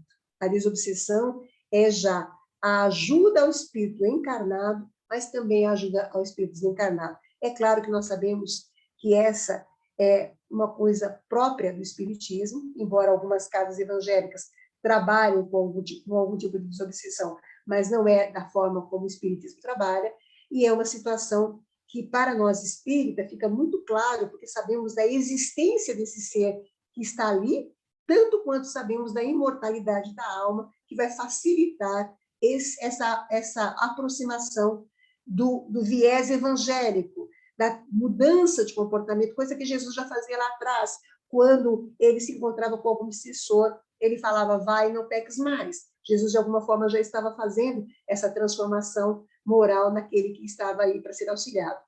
Próximo, por favor. E esse tratamento na casa espírita, pode passar a todos, é um intercâmbio espiritual que todos precisamos ter. Mas ele, por si só, continua não sendo suficiente.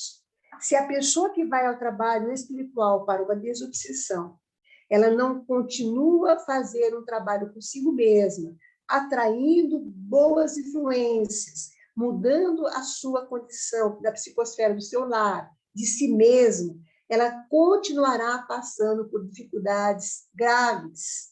E, embora ela possa vir a melhorar, futuramente ela pode cair de novo numa situação parecida.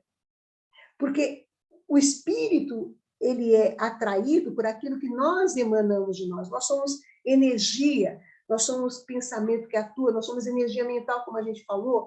Se o nosso sentimento não é trabalhado, se nós não temos interesse em ser auxiliados, a gente não vai conseguir sair dessa mudança.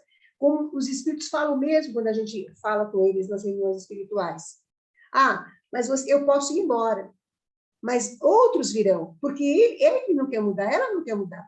Quando a gente faz assistência na casa espírita, a gente trabalha no P3PS, na Federação Espírita do Estado de São Paulo, e a gente atende espíritos que se aproximam de criaturas que estão com pensamento de autossuicídio, que é o nosso trabalho lá. E, às vezes, eles falam que eles foram colocados ali porque a pessoa já está manifestando o desejo de morrer, então eles são atraídos pelas ideias mentais, por aqueles pensamentos que a pessoa está fomentando o tempo todo. Eles são atraídos também pelo interesse que eles têm de levar aquelas criaturas ao desencarne, para passar por tudo que eles passaram, porque o espírito está infeliz, ele gosta de ver os outros caindo na mesma infelicidade.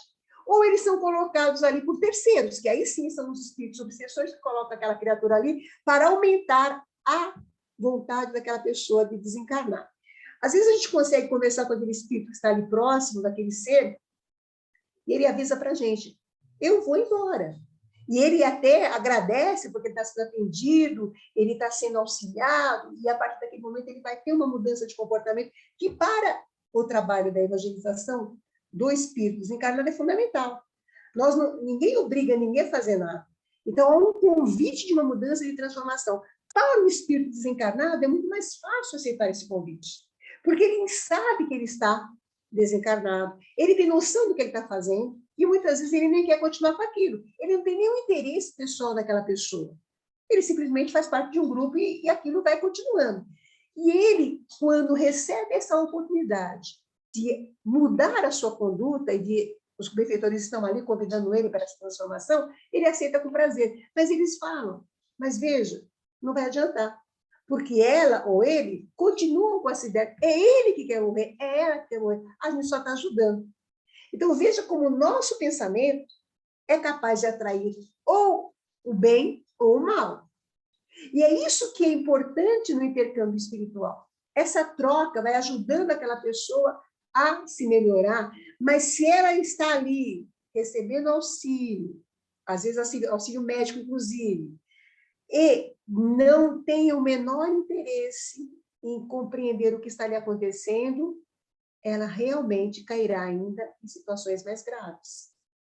E na casa espírita, vocês sabem, a gente tem interesse que a pessoa faça o evangelho no lar. Por quê? Porque o evangelho no lar é profilaxia. O evangelho no lar é aquela corrente protetora e amorosa dos nossos familiares desencarnados, dos nossos benfeitores, que quando eles são convidados a participar do nosso culto no lar, uma vez por semana, eles nos ajudam a decodificar essas energias que muitas vezes nós estamos passando, ou um familiar nosso está passando. Um filho, um pai, alguém que está com um problema sério que a gente não enxergou ainda. Quando nós fazemos o nosso evangelho no lar, não só nós estamos fazendo uma profilaxia à desobsessão, como nós também estamos fazendo um trabalho de manutenção dos fluidos que vão sendo derramados pelos benfeitores, e isso vai ajudando mesmo aquelas pessoas refratárias ao evangelho no lar. Daí, quando a pessoa passa por assistência espiritual, não só o tratamento médico deve continuar, que é fundamental, como também devemos estimular essa pessoa a fazer o evangelho no lar, que seja de uma forma simples, mas que faça, porque ela vai atrair para a sua casa outras energias que vão afastar aquelas energias pesadas. O próximo, por favor. Esse é o convite que é feito para que nós façamos uma integração do nosso ser espiritual. Nenhum de nós passará por nada que nós não precisamos passar. Não há inocentes e não há algozes, simplesmente há seres em crescimento. Há seres que precisam ser atendidos, encarnados ou desencarnados, com ideias de mais equilibradas ou menos equilibradas, com pessoas que têm ou não têm uma disfunção orgânica. Não importa. Não importa se, ao tratar uma pessoa, nós descobramos que aquela criatura está já com o problema instalado fisicamente, mas que devemos manter a vinculação com a espiritualidade. Não importa se nós ainda não conseguimos ver a cura, como o Dr. Bezerra de Menezes não foi capaz de encontrar a cura do filho dele. Após várias conversas com esse espírito, ele disse ao Dr. Bezerra de Menezes: eu me afastarei dele, mas não adiantará, porque no estágio em que ele está, ele não voltará a ter a inteligência que ele tinha antes. E, de fato, Bezerra, mesmo assim, pede àquele espírito que se afaste do filho e que, daí para frente, ele cuidaria do filho da melhor maneira possível.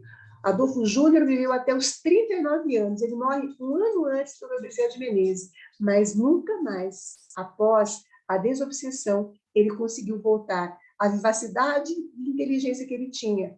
E ele sempre morou muito próximo do Dr. Bezerra de Menezes, numa casa ao lado, junto da família, mas nunca mais voltou aos estudos, não pôde ter, como o doutor Bezerra esperava, uma mudança 100%. No entanto, nunca mais teve os ataques que tinha antes e a sua condição orgânica se estabilizou, embora ele já tivesse atingido uma situação física gravíssima. No entanto, começou a mudar o seu comportamento e, a partir da mudança do seu comportamento, do entendimento da espiritualidade, não sofreu mais nenhum processo de obsessão, até porque, com o amor que o Dr. Bezerra trabalhou, esse espírito que conseguiu perdoá-lo, ele conseguiu, a partir daí, ter uma certa liberdade e ser um pouco mais feliz. O próximo, por favor. E é esse o objetivo da tarefa espírita. O objetivo é exatamente esse: iluminar a consciência que sofre, iluminar aquela consciência que está passando por uma dor inenarrável, porque quando nós temos uma condição que não nos permite expressar quem somos, o que podemos fazer, quando algo tolhe a nossa liberdade de pensar, quando algo nos obriga a fazer coisa que não queremos, certamente instalado aí está uma obsessão.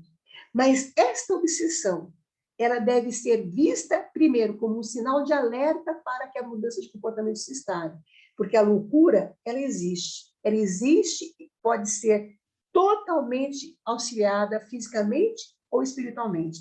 Mas para que a loucura seja entendida como uma doença mental, como a gente entende hoje, e ela possa receber todo o arcabouço psicológico e espiritual que nós temos à disposição, é necessário que a criatura perceba em si mesmo o sinal que acontece.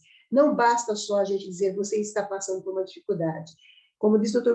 Bezerra, é importante empenhar todas as forças que nós temos para que a humanidade perceba que a obsessão é algo muito mais comum do que a gente pensa, que ela se instala em todos os níveis, em todas as famílias, em todos os graus. Segundo Manuel Filomeno de Menezes, nós temos obsessões coletivas que a gente mal se dá conta. Nós temos criaturas levadas a estágios de loucuras tão grandes que elas se deixam alimentar por guerras, por ódios, por rancores, que dizima a humanidade. Nós temos visto isso com constância. E Kardec ainda diz uma coisa muito, muito interessante no livro Obras Póstumas. Ele diz que haveria um momento na Terra em que a obsessão estaria tão instalada que até as crianças passariam por surtos psicóticos, levando essas crianças à loucura e ao suicídio, que nós temos visto realmente na atualidade. São palavras do codificador, que já nos alertava para a importância de empenharmos os nossos esforços para conhecermos quem somos, como pensamos, o que fazemos na nossa vida. Portanto, o livro do Dr. Bezerra de Menezes, embora 120 anos depois que ele desencarnou, é um livro fundamental para que nós entendamos essa fisiologia da dor, essa fisiologia da loucura, seja ela causada por uma obsessão, seja ela causada por uma lesão física. Não importa, é o ser que sofre, e é o ser que precisa de ajuda. E esse ser, se ele está próximo de nós, familiar, amigo, ou assistido à nossa casa espírita, deve-se envidar todos os esforços para que essa criatura compreenda a importância da alimentação espiritual, da busca pelo melhor e da transformação das suas condições mentais, através da medicina e através da orientação espiritual. O próximo, por favor. Sem dúvida nenhuma, nós somos responsáveis, porque nós temos essa diretriz. E nós, espíritas, que temos, por exemplo, o Chico Xavier, temos o Dr. Bezerra de Menezes, temos todo um conjunto de informações, toda uma série de livros que nos levam a estudar o que é a doença mental, especialmente com a Joana de Ângeles, que sempre nos alertou sobre a importância dos cuidados interiores, do autoconhecimento. Nós hoje não temos mais desculpas para não aceitarmos a ideia de que aquele que se aproxima de nós, ele não é mais um inimigo, simplesmente, mas ele é alguém que tem a importância cabedal na nossa felicidade enquanto espírito. Seja ele que nos leva ao centro espírita por um motivo como obsessão, seja porque ele leva o nosso familiar, seja porque ele está, de alguma maneira, provocando alguma mudança em nossas vidas, aquele que chega até nós, ele não está nos convidando a uma revisão de valores. Está trabalhando a nossa humildade, está trabalhando a nossa compreensão, a nossa fraternidade e estimulando-nos a ser uma pessoa melhor a cada dia. É justamente o que fala Emmanuel no Consolador. As perseguições de um inimigo invisível têm um limite e não afetam o seu objeto, senão na falta da sua necessidade própria, porquanto, sob os olhos amoráveis dos vossos guias do plano superior, todos esses movimentos têm uma finalidade sagrada, como a de ensinar-vos a fortaleza moral, a tolerância, a paciência, a conformação dos mais sagrados imperativos da fraternidade e do bem. Isso é uma questão que está no Consolador. Pode passar o próximo, por favor. E a gente vai finalizar, né, mostrando esta figura maravilhosa que é o Dr. Bezerra de Menezes. Aí está uma imagem do cemitério, onde ele está o túmulo dele, que até hoje é um cemitério visitado por adeptos de espiritismo, onde, exatamente como acontece no túmulo de Kardec, não ficam dias sem flores, as pessoas levando a sua gratidão, porque certamente o Dr. Bezerra continuará por muito tempo, como ele está sendo, sempre foi agora, a ser o nosso guia perante Maria, a ser o nosso guia perante Jesus, e nos ajudar a compreender o que é o ser humano e como somos frágeis quando a gente se descuida da nossa competência enquanto espírito. É o que ele nos chama a atenção em todos os seus escritos, mas, acima de tudo, na sua presença doce e amorosa, que nos convida sempre à mudança interior, que é a mudança que, de fato, faz a diferença. E, finalmente, né, a gente deixa aqui uma prece dele, pode passar o próximo, onde ele nos fala aqui, para extinguir a chaga da ignorância, que acalenta a miséria, para dissipar a sombra da cobiça que gera ilusão, para exterminar o monstro do egoísmo que promove a guerra, para aniquilar o velho desespero que promove a loucura, e para remover do chaco do crime que acarreta o infortúnio, um único remédio eficiente do Evangelho de Jesus no coração humano. E com essas mensagens, a gente deixa aqui a nossa gratidão, esperando que, de alguma forma, tenhamos sido útil para vocês na tarde de hoje. Muito obrigada, Nazaré. Muito enriquecedora, muito completa, né, sua palestra. Então, obrigada aí por tudo. É cheio de coisas, né? Esse estudo do Dr. Bezerra de Menezes merece que vocês façam, porque é muito bonito mesmo o livro, e a gente não tem a competência necessária para trazer o que ele escreveu, sabe? Sinceramente, a gente é muito pequenininho, assim, sabe? Conhecimento para trazer tudo que tem, sabe? É uma beleza que eu sei que vocês vão tirar muito mais prazer do que eu sobre isso. Obrigada, muito obrigada mesmo. Pessoal, vamos abrir para perguntinhas agora. Alguém tem algum comentário, alguma pergunta para a Nazaré? Vamos aproveitar o tempinho dela aqui com a gente. Nazaré, eu tenho, Letícia. É mais um comentário, assim, e pela sua experiência, ver a sua perspectiva. Eu, quando estava na universidade, eu fiz um estágio, chamava Hospital Dia, né, que o governo no Brasil não tem mais manicômio, né? Trabalha com esses hospitais dias, onde o louco, entre aspas, né, fica com a família à noite, passa o dia, aí tem trabalhos de pintura, terapêutico. Exato. E hoje em dia, assim, aqui em Portland, a gente vê muito homeless, também essas pessoas na rua, que, sim, já está no estágio aí de subjugação, né? Muita Sim. jogando as coisas. E eu fiquei pensando muito nesses casos extremos, assim, que o nível de autoconhecimento, de reforma íntima, é zero, porque não tem contato nem com o próprio, né? Como ajudar esse nível extremo que não consegue nem ter esse mínimo de consciência mesmo, né? Assim, para poder fazer um evangelho no lar, para poder, assim, minimamente começar, assim, naqueles passinhos para chegar aí numa desobsessão, né? Olha, Letícia, é uma pergunta muito interessante essa que você trouxe e muito difícil de ser respondida, sabe? Porque, na verdade, é como nós falamos antes, se não houver uma conscientização da pessoa pelo processo que ela está passando, mínima que seja, ou de um familiar que esteja próximo a ela, fica muito complicado você envolver essa pessoa num trabalho mais de corpo a corpo, eu diria, né? No entanto, o que nós temos aprendido na federação? Especialmente com os trabalhos que a gente faz, como a gente falou, os trabalhos que levam os espíritos a conversar com a gente, que são a grande aula que eu acho que a gente tem, são realmente os espíritos que trabalham com a gente, os espíritos que a gente chama de obsessores, ou que estão perturbando alguém, mas que são espíritos que trazem para nós sempre respostas. Não há outro caminho senão a evangelização. Não há outro caminho senão a responsabilidade por si mesmo, por saber que você é um sofredor.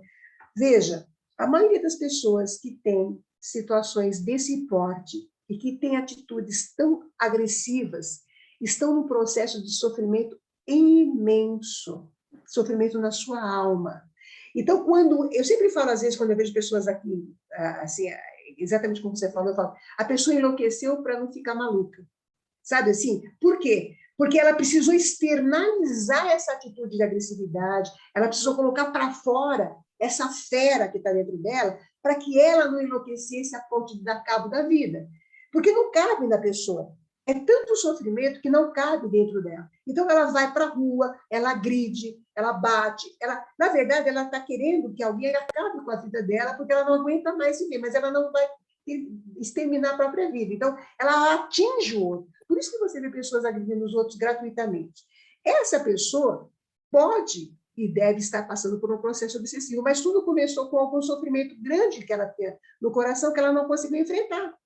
Algum sofrimento que não foi trabalhado a tempo. Por isso que a gente bateu nessa tecla do sofrimento tem que ser visto, a gente tem que entender o que está acontecendo com a gente tem que acontecer, aqueles guardados que fazem toda a diferença na memória da gente, especialmente quando a gente vai envelhecendo, tem que ser retirado da gaveta para ser trabalhado à luz do conhecimento. Por quê? São esses guardados que fazem muitas mudanças no comportamento cognitivo da pessoa quando ela não se perdoa, quando ela não aceita o sofrimento que ela passou, quando ela não aceita que ela foi uma pessoa desamada.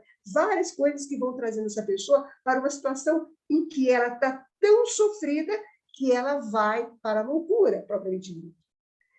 Não é possível trabalhar com a pessoa assim se ela não aceitar o convite de ir a algum lugar, seja um convite de ordem física, ou seja, um posto, aqui no caso seria um posto de saúde, seria uma CAPS, que a gente tem aqui no nosso país, que atende as pessoas com doença mental, seja numa ONG qualquer que ela possa ir, ela precisa falar daquilo que ela está vivendo. E é isso que é mais importante, eu acho. Do mesmo jeito que o Espírito chega para a gente e ele fala da sua situação, por que ele está passando por aquilo, ele dá dicas para a gente do por que ele passou por aquele processo, essa pessoa que está com esse adoecimento físico, ela também pode e deve ter um lugar onde ela possa falar. Ela deve ter um acolhimento, ela deve ter um lugar que ela possa falar da dor dela, mesmo que ela não entenda que dor é essa, para que aí depois que ela começar a externalizar essa dor, ela consiga entender que ela precisa de ajuda, seja uma ajuda medicamentosa, seja uma ajuda de ordem espiritual, ou seja, ambas. A gente precisa acolher essa pessoa. Para mim, a palavra de ordem para ajudar alguém é sempre acolhimento. É sempre acolhimento. Seja essa pessoa física ou seja a pessoa espírita. Se você não acolher a pessoa, você não consegue fazer uma ponte entre você e ela, sabe? Então, o acolher e o respeitar a dor daquela pessoa. Porque quando ela diz alguma coisa insana para a gente, ela, de alguma forma, também está dando uma dica do quanto ela está magoada no coração dela. É por isso que eles falam, é sempre um espírito muito doente, esse que está passando por um processo de adoecimento mental, qualquer que seja ele. Eu não sei se eu consegui responder a tua pergunta. Eu Muito. posso falar? Eu posso falar um pouquinho? Pode e deve, por favor. Tá bom. Eu queria só enfatizar com o grupo todo, encarnados e desencarnados, acerca da importância dos conceitos trazidos na aula de hoje pela Nazaré. É um estudo profundo, como disse a Nazaré, que vai muito além daquilo que a gente conseguiu fazer hoje, visualizar hoje. Então, eu quero fazer aquele renovado convite que já tenho sempre trazido para vocês, de que estudem. É muito importante estudar. Só o estudo, só o conhecimento amplia os nossos horizontes e nos ajuda a entender todos os itens dessa complicada equação que é a vida, muito especialmente no tema de hoje. E queria também, de uma certa forma, conversar com a Letícia e dizendo para ela que essa preocupação que a gente tem de querer ajudar a casos dolorosos que passam pelo nosso caminho, nem sempre é possível, ou pela distância, ou por falta de recursos, ou pelo nosso próprio despreparo, mas a gente aprende com a doutrina que quando a gente não tem nada mais para fazer, não tem o que fazer, a gente deve orar. Então, vamos sempre lembrar nas nossas vibrações dessas criaturas que estão aí vivendo esse quadro tão doloroso, tão bem descrito pela Nazaré. Nazaré, mais uma vez, que Deus te abençoe, ilumine seus caminhos para que você possa continuar plantando sementes lindas como essa de hoje. E queria pedir para o Miguel, por favor, fazer o nosso encerramento. Tá bem, Maria? Se não houver mais nenhuma pergunta, desculpe. Quer fazer a pergunta? Levantou a mão ali, então acho que tem uma perguntinha ou algum comentário. Então tá bom. Nazaré, primeiro eu queria agradecer você estar aqui com a gente, pedir desculpa de não estar aí desde o comecinho com você, mas você estava em ótimas mãos aí com a Geice, com o Miguel e com a mamãe, mas eu queria que você soubesse que eu participei aqui de longe também. E eu tenho uma pergunta para você,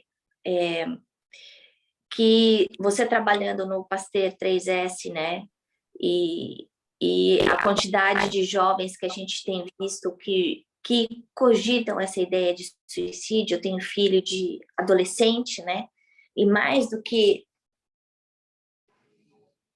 3 vezes eu escutei ele falar com 16 anos de amigos que, acho que mais do que 3, acho que tipo mais do que 5 vezes, de crianças que já tinham tentado suicídio, tinham pensado em suicídio, ou não tinham vontade de viver, enfim. Ao mesmo tempo que a gente vê esse problema tão sério, é muito difícil você trazer um adolescente dessa idade para um centro espírita, né? De alguma forma, parece que eles passam por uma porta mágica, né?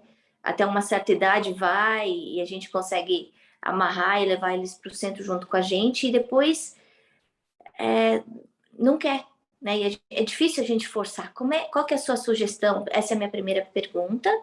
E a minha segunda pergunta é, quando você olha para o público que você está trabalhando no 3S, aí na Federação Espírita, a faixa etária, como é que é? São mais idosos, são mais jovens, é mais meia-idade, tipo a meia-idade dos 50 anos, como é que é? Olha, Ana, são 2 perguntas bem difíceis, assim, te agradeço bastante por elas, porque a gente tem notado realmente a incidência de jovens cujos nomes chegam até nós, dentro da Casa Espírita. Nós, recentemente, tivemos até um encontro com Roberta Tanabe, até a tua mãe estava lá, e até foi cogitada a hipótese de fazer o P3PS para os jovens, para você ver como está sendo.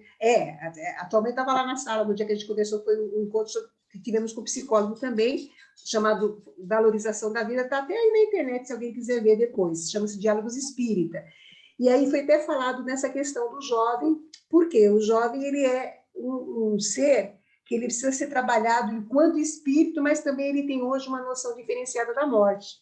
A gente tem visto crianças, e a criança, inclusive tem um estudo em Portugal que fala muito sobre isso, sobre suicídios em criança, em que a criança ela não vê a morte como a gente vê. Ela até pelos jogos que a criança tem, a gente está falando de crianças até 12, 13 anos de idade, ela vê a morte como uma possibilidade de retornar à vida, porque ela joga, ela mata, morre e ela volta à vida, mata. Isso é um estudo comprovado cientificamente. A criança não tem a mesma visão do suicídio que terá, por exemplo, um adolescente de 16, 17 anos de idade. Já começa a haver diferenciação por aí. Então, você veja que é necessário olhar as faixas etárias para ver o que está acontecendo com esse jovem, com essa criança. A criança, até essa fase, segundo esse estudo, tá? Ela está fazendo muito mais uma associação à morte moral que ela está querendo viver e retomar o amor do pai e da mãe, que até por algum motivo ela não se sente merecedora. Então, é um estudo particular que deve ser feito com essa criança. Não é a mesma situação do jovem adolescente. O jovem adolescente, ele passa por um processo de estranhamento com ele. Ele não consegue entender quem ele é naquele processo de sair da criança e chegar no jovem adulto. Ele, estranhando esse processo, ele não consegue entender em que lugar do mundo ele se encontra. Eis porque o jovem também deve ser trabalhado de outra maneira. Na casa espírita, nós recebemos muitos casos de jovens de 12, 13, 14 anos de idade que estão com pensamentos suicidas. E todos os espíritos que aparecem para conversar conosco sobre isso, por isso que eu falei que os espíritos sempre nos dão resposta. Eles falam a mesma coisa. A criança, o jovem não é ouvido, ela se sente sozinha, ela não tem com quem falar, acontece coisas com ela que nós sabemos que está acontecendo, mas ninguém sabe, ou a drogadição. Então, são duas coisas que aparecem bastante. A solidão interna, a solidão desse jovem, que é uma solidão diferente de estar com colegas, é uma solidão da falta do amor, e também a drogadição, porque ela é colhida pela drogadição. Então, são fatores diferenciados. O que é importante ver aí? Teria que, sim, ter um lugar, um espaço, onde o jovem pudesse chegar e falar. Voltamos ao mesmo tema que a gente falou agora para a nossa companheira. O acolher essa dor, o falar com essa pessoa, fazer com que ela sinta, que ele sinta que ele tem um espaço que ele pode falar, mesmo que o que ele fale seja aparentemente desconexo com a vida que ele tem. Por quê? É a sensação que ele está tendo. Então, é um estudo hoje muito prevalente, não só no nosso trabalho da assistência espiritual, mas, inclusive, dentro de grupos psicológicos que estão se unindo para entender essa ideia do jovem que está perdendo a vontade de viver, mas são unânimes com essa informação. A solidão que o adolescente vive é uma solidão de estranhamento. Ele não se sente pertencente a grupo algum que ele está. Então, são situações diferentes, Joana. É importante, sim, no meio que essa pessoa esteja, procurarmos ver qual é o tipo de alinhamento de vida que ele tem, como é que seus pais o tratam. Às vezes, nós temos um interesse muito grande que nossos filhos sejam intelectualmente muito ativos, que eles se sobressaiam do mundo que eles estão, oferecemos muita bagagem para eles, mas a bagagem mais importante ainda é o amor. O amor que é o abraçar, o amor que é estar junto, o amor que é acolher, o amor que não é impor, o amor verdadeiro, sabe? Esse amor que faz, vir para cá, sabe? Deita no meu colo, vamos conversar, vamos sair junto. Às vezes nós pais não temos mais esse tempo por algum motivo, sabe? E o jovem sente falta, porque quando ele era pequeno, quando ele era menor, ele sentava no colo da mãe, ele sentava no colo do pai, no colo da avó. Conforme ele vai crescendo, ele vai se transformando num estranho no lar. Então, ele não vai tendo mais esse lugar, sabe? Então, vamos ver o que está acontecendo com esse jovem, porque não é só o bullying na escola, é a falta de lugar, onde eu estou, com quem eu estou e como eu estou. Então, é uma agonia íntima que o jovem passa e que, às vezes, nós, adultos, esquecemos que a gente já passou por alguma coisa parecida. Então, vamos ver esse jovem de outra maneira. Não apenas porque ele não vai à casa espírita, mas porque ele precisa de um ouvido diferente, sabe? Ele precisa que nós estejamos no nível dele. Não que ele venha ao nosso nível, mas que a gente esteja no nível dele. Então, vamos sentar junto com ele no chão, vamos bater um papo, vamos conversar, vamos deixar que ele fale da sua dor. Se ele não quiser falar, vamos só abraçar, sabe? Falta hoje muito acolhimento, muito amor nas famílias, que é o que tem levado a maioria das crianças, sejam eles pequenos ou maiores, a ter vontade de não estar ali. E vontade de não estar ali é vontade de morrer. Eu não sei se eu consegui ser útil para você. Obrigada, Nazaré, ajudou sim. Obrigada. E olha, e tem uma outra coisa que vocês podem fazer também, se vocês quiserem.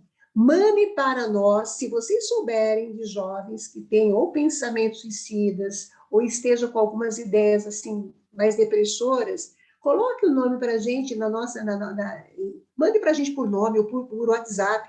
Toda quinta-feira a gente está na federação e a gente pode colocar os nomes, porque a gente tem um caderno lá chamado de tentativas, onde a gente coloca o nome das pessoas que chegam através de um papelzinho, e esse papelzinho, por 6 semanas, a gente pode fazer uma vibração à distância para eles. Não importa se vocês estejam aí, a gente pode fazer essa vibração para vocês. Mandem para a gente, e a gente coloca lá no caderninho, e a gente, toda semana a gente faz assistência para eles.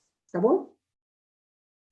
Nazaré, muito, muito, muito obrigada por uma palestra tão esclarecedora e cheia de amor também, tá? Tem muitas mensagens aqui no chat de gratidão, de carinho, então, do fundo do nosso coração, obrigada pelo seu tempo, pela sua dedicação, e a gente vai encerrar hoje. Miguel, você faz então para a gente a prece final? Eu que agradeço, viu? E olha, precisando da gente, manda para a gente as informações, vocês têm aí os nossos contatos, não se acanhem, nós somos família da mesma família, então vamos participar junto. Eu acho que esse é o recado final que o Dr. Bezerra deixa, sabe? Nós somos a mesma família, vamos ficar junto. Precisando, a gente está por aqui. Graças a Deus. Obrigada, viu? Bom, vamos nos sentar relaxadamente na nossa cadeira. Vamos elevar nosso pensamento a Deus e mentalizar nosso grande Mestre Jesus, com ele em mente. Vamos agradecer aos espíritos de luz que aqui estiveram, no auxílio que deram a nossa querida irmã Nazaré, pela bela palestra, essa maravilhosa aula, baseada no nosso querido Bezerra de Menezes. E que esses mesmos amigos espirituais que ela ajudaram possam nos influenciar na absorção e principalmente no uso desse conhecimento no nosso desenvolvimento moral e na nossa reforma íntima. Obrigado ao Mestre Jesus pela possibilidade de ter um aprendizado tão intenso, engrandecedor, assim, começando maravilhosamente nosso final de semana, um momento tão importante, né, que a humanidade passe. Que Deus possa continuar abençoando a todos que dessa reunião participaram, presencialmente, virtualmente e espiritualmente. E ainda mais que essa gravação possa atingir mais irmãos através do nosso planeta, e assim a gente possa acelerar o processo de elevação desse nosso pequeno mundo para um mundo de regeneração. Espero e emano energias para que todos tenham um excelente final de semana, que essa palestra nos incentive e encoraje durante toda a semana, e que a gente possa dar e considerar essa reunião por hoje encerrada. Que assim seja, graças a Deus. Gratidão, queridos. Obrigada, pessoal. Fiquem com Deus. Ótimo Obrigada, resto de semana para todo mundo. Boa semana. Obrigado, fiquem com Deus. Beijo. Muito obrigada, viu, gente? Beijo. Obrigada. Obrigada, gente. Um